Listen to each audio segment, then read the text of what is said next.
It's not about him today. Sorry, Bran, over to you, mate. Sorry. All that stuff. I was just listening, Tel, to be honest with you. I'm like, hallelujah. Everybody's actually caught up with what I've been saying since the very end of last season. Martinelli needs to be sold. He hasn't improved as a player since he burst onto the scene at Arsenal. He still runs with his head down. He still, doesn't look up, create that final, that pass or anything like that. He's good if you want, to isolate him 1v1 with the defender. But even then, this season, he's had opportunities to be isolated with his opposition player, and he hasn't taken it. So to me, he's even lacking confidence in that area. But Martinelli, for one, I think Arsenal are outgrowing him. To be honest with you, I think he's reached his level or his ceiling that he can offer us anyway. And he did let us down again tonight. But let me just say this, right? People might look at this as being very controversial and maybe a little bit over the top negative, but I'll explain it, right? I don't want to come across hypocritical because I praised Mikel Arteta for the way that he set up against Tottenham and how we got the win in that game. I said it was perfect. However, this football is unsustainable, and I will tell you why. Arsenal have two sides to the game. Off the ball, we are probably one of the best, if not the best in the world, right? I think that's quite obvious to see. You can see that by the amount of goals that we've conceded this season, right? However, on the ball, we are awful. Awful. And it all comes back to the transfer window and exactly what Hassan was saying. We don't have that link man in midfield because Martin Odegaard is out. We decided not to replace Fabio Vieira or Emil Smith-Rowe. We've left ourselves short in that area, right? Also, on top of that, though, we're talking about Thomas Partey. Oh, that wasn't me. Other problem with promise. Declan Rice. So he's back. You dropped out, mate. Sorry, back. Go on. We're talking about Thomas Partey and how he's leggy. And then you've got the other issue with Declan Rice, right? Who I think is very good as a midfield destroyer. But the problem that we have with him is that he can't receive the ball on half turn. So when we come to play out the back, it's not as smooth a transition as it is when you've got Thomas Partey playing in that six. So, and Declan Rice is more better for driving with the ball at his feet than what he is for receiving and creating that link between midfield and attack. And then, on top of that, Trossard come on, he tried to do the Odegaard type role. You see him trying to create these final balls and that, but he hasn't got it in his locker either. He just doesn't have the weight of pass. So we've got a massive problem in that area, right? Now, the reason why I say this football is unsustainable, there's a reason why there's an argument to be had that your goalkeeper could have received man of the match in 3 out of 4 of our last games, right?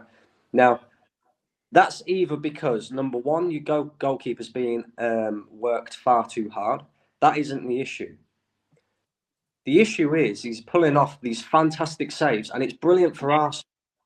But it does show that even though we don't concede many chances, we're still conceding big enough chances for our goalkeeper to have to dig us out and save us points, basically. Aston Villa could have gone 2-0 up. They didn't. We won the game. Atalanta could have scored tonight, but not be it for David Raya and his fantastic save. Even against Tottenham in the early stages, right? Tottenham didn't create too much, but David Raya made not a fantastic save, but a very good save to stop us from going 1-0 down. Same against Brighton as well. So Bram, can I ask you a question on it, Bram? I get your point, and I think that if you go on. I thought wait. So go on. There's too many occasions where the goalkeeper is saving us points, and I look at it and think, okay, that's fine. You can play this way, right? Atletico Madrid play this way, which is why I kind of said at the weekend, Mikel Arteta weren't Mikel Arteta, it was Mikel Simeone. But the difference with Atletico is they have a threat going the other way. We don't look threatening going the other way right now. And I worry for us, especially against high pressing Manchester City on Sunday. City will have the majority of the ball on Sunday. We'll look to hit on the counter. The problem is if we do end up conceding that goal, how the hell do we get back in the game? Listen, I don't think your concerns are unwarranted. Can I ask you a question again, playing devil's advocate here? Is it not, again, something you've got to wait some more games before you come? I'm not saying you're on a conclusion, but this whole not sustainable thing, you've gone away to Aston Villa, a game that you lost last year, and against a team that, by the way, battered City last season at home. Villa at home, away, sorry, very hard game. The Brighton game, you were in complete control of it until the red card, and still could have gone on to win it if the finishing touch was better. But I wouldn't say you played that unsustainable brand of football that day. Away from home against Tottenham, you've kind of done that a couple of seasons running where you've sort of absorbed and beat them. But that's how most teams beat Tottenham, because of how they play. Tonight was away against a very good footballing team in Europe. Then you go away to Man City. If those 3 or 4 games were spread out, because after this, you then play at home to Bolton, at home to Leicester, you're at home to Southampton. Example being, I don't think in those matches you're going to play that way. And I'm only putting this out there because Man United, when we were playing the way we did under Ole Gunnar Solskjaer, it was unsustainable because it didn't matter if we were playing Southampton or Real Madrid. The same patterns, the same lack of domination persisted in every single match. My kind of pushback against what you're saying would be, do you really think against 90% of other teams you are going to play this way? Or is it just that you've had a number of very difficult away games in a very short, condensed period of time at the start of the season with a 2-week international break that slowed it down, and it's almost feeling a bit like shitty because it's so condensed? Could that not be a possibility as well? No, I totally get your point. And look, I don't disagree with Arteta for playing this way. You know, when people were saying before this game tonight that they would make wholesale changes to the Arsenal team, I said, no way. You know, this is Champions League. This is Atalanta. They comfortably beat Liverpool in the Europa League last season. They beat Bayern. They beat Leverkusen in the final, who were unbeaten for the entire season up until then. So they're a difficult side. So the fact that Arteta went in with a strong side is not my problem. The fact that we went there to Italy and kind of had this defensive sort of mindset, let's just make sure we get away with something. It's a difficult ground, difficult atmosphere, difficult away day right before a massive game on Sunday. That's not the issue. My actual worry, Tel, and you say about us having Leicester, Southampton, etc., they're my worry. Them games there are my worry because of the way that Arsenal attack at the moment and the fact that we just really don't create anything. Yeah. And you know that them teams in particular, we will have the majority of the ball. But I think, Brandon, your definition of sustainable is not. Arsenal have been doing. But I think that's again. I agree. I think for me, by the way, and people saying Terry's twerking again. If you play like this against Southampton, against Leicester, against Bolton, against Shakhtar Donetsk, who else you got? Nottingham Forest coming up. If you play that way against those teams, I will stand there and say this is not sustainable. However, no. I don't think we'll play that way against. So let me just finish my point. So again, the reason why I don't look at it as unsustainable per se is maybe it's the football I grew up watching at Man United, where under Sir Alex Ferguson, I would say 90% of the teams we played, we dominated the ball, we created the most chances, we deserved to win those games.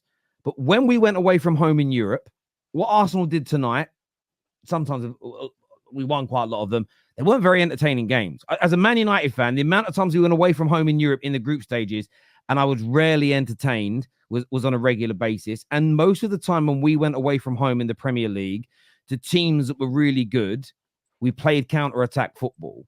So I'm not saying you're wrong to have concerns. My challenge is I don't think there's been enough body of work yet this summer to be married to that idea yet, personally.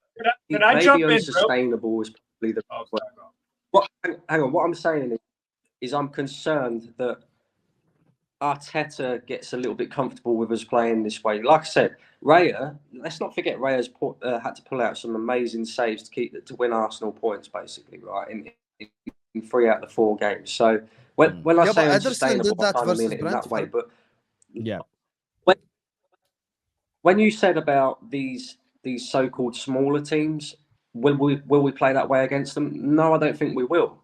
But my concern is we're already seeing Arsenal, who are very, very good defensively, trying to hit teams on the counter, i.e. tonight, like Saul's pointed out, Atalanta left a lot of space in behind and we struggled to create any chance. Yeah, and now, mate, yeah, you're right. The execution was poor. The execution was very, very, very, very poor. Up against the likes of Leicester, Southampton, etc., who will set 10 men behind the ball and try and hit us on the counter. If we can't create chances against an Atalanta team that leaves us loads of space, how on earth are we going to break down 10 men of Leicester, Southampton, or the rest of it? But it is different though. I think it's different in the sense of tonight. A lot of your issue tonight was the execution by players, and I don't think all of your attackers will consistently be, unsustainably be this poor as a collective as well. I understand Martinelli. yeah, I understand the challenge that you're throwing in there, and I totally get it. I just feel maybe it's a wee bit premature. On goals, definitely scoring more goals needs to come, and I think it needs to be challenged. I just probably challenge and edges yourself. The word unsustainable, we will see. Steve, what are you here to say, bro? And I'm going to go to a gal and Nathan as well. But what are you here to say, bro? Yeah, I was actually going to add into that because I think what Brandon was referencing, because there was the one game we forgot to mention of Arsenal's games this year. It was match day 1 versus Wolves, where actually in that second half, I was looking at, and again, the stats, I vaguely remember the game. You Arsenal guys remember the Wolves game where he won 2-0. The second half, Wolves had much more of the ball, right? They were creating. They weren't like tearing through you or anything. But I think that's what Brandon is worried about in terms of being a little bit too defensive or willing to concede possessions or anything. That's what I want to chip in. Maybe that could be and I get that. Well, again, I'm an outsider. I'm an outsider looking in, and I want to throw this back at any gooner that thinks it. For the best part of 15 years, Arsenal fans complain they only had one way to play, and it was to attacking. You're now mixing it up a little bit and being a bit more pragmatic at times, and I get it. Until you start winning the trophies through doing this, I understand the challenge. There's always questions. There's always questions. Of course, I get that completely. What else you here to say, Steve? Yeah. No, I was just gonna say I agree with Atalanta getting space. Like the amount of times that Jim City, their right center back, was like making overlapping runs, and that meant that Martinelli could go on runs, or how far up the pitch. I don't know about you guys. I noticed kind of a hole. Like there were the two sitting DMs, and Ederson in particular was getting a lot of looks on goal. He was little dinks over, a shot here and there. Cuadrado, especially Cuadrado. I feel like he had a lot of space on that edge of the box to take shots. He had 2 decent chances to score. So I think that's also kind of the worry. But like overall, Arsenal are extremely good defensively, no doubt about it. I don't think anybody's surprised by it, and I'm not surprised that they're able to do that against an Atalanta attack who I really like. I rate Lookman very highly. Matteo Retegi's a good up and coming striker, and the Catalara is good as well. So, it's a point that we don't know the meaning of it yet. I guess that's my whole point out of it. We don't know yet if this is a good point, just a point, or not a good point. Because what if Arsenal, league table, we say that there's only match day 1 of 8. What if Arsenal miss out on the top 8 by 1 point, or by? To be fair, Steve, I could challenge this, and I'm scared now. People are going to say I'm talking for Arsenal because now every time I try to give an objective point, apparently I talk for everyone. Imagine going from Spurs to working the Spurs now to working at Arsenal. I'm moving like Staffy Campbell at this point. But I will say that getting a point from. You see, Brandon, at least you laughed at that joke. I would say getting a point from the Europa League winners, and let's be honest, this is the only team that beat Xabi Alonso's team last season. Damn good team. It is, in hindsight, it is a good point. It is still Europe. It is still a decent opposition. It's a team that just won a European trophy. And Arsenal don't have great history in away games in Europe as well. 100%. And this is why when Giuseppe, I think Terry, he said on the top 6 on Monday when I was there, he said he expects a comfortable win. I will be very. I want to be very respectful about this. I feel like there's about 3-4 teams in Europe that are allowed to say I can win comfortably. Real Madrid, Bayern Munich, Liverpool. I don't know who else I can think of. Like those, like I understand. As much as Hasem's like, I love this because I just mentioned Liverpool, but these guys actually have that European heritage, and they're actually so good at this point that you can give them a mix of both. And these guys actually don't have to be very good in the league to go to the Champions League and actually comfortably beat teams. And that's the one issue with Arsenal. I feel like they can't get over that European hurdle that they have, where it's like they could be very good in the league and they pull up in Europe and they just kind of struggle. And I couldn't tell you why. Yeah. So on that basis, for Arsenal, this might be a good point in context of Arsenal. Yeah, and again, I wish this wasn't an Arsenal stream when saying this, but if people go back to the draw when it came out, I said the same thing, same energy. This is a new format. We all knew before it was like win your first 3 games, get to 9 points, then get to 10, and you can relax for the next. We all kind of understood the format and how to get out of the group. No one quite knows now. There's also 2 extra games. And we've got players and clubs moaning about all the extra football. And I'm not defending Arsenal's draw tonight, but we have no idea how teams are going to approach this competition if they win their first 2 or 3 games. You know, you've got City that have drawn the first one. What if they lose their next one? Barcelona lost. Barcelona lost. Yeah. I mean, it's just we don't know yet what we don't know what we don't know in terms of the sort of format of this and how it works. And as I said earlier, this could end up this game. By the way, they beat City this weekend. No one is going to speak about this game.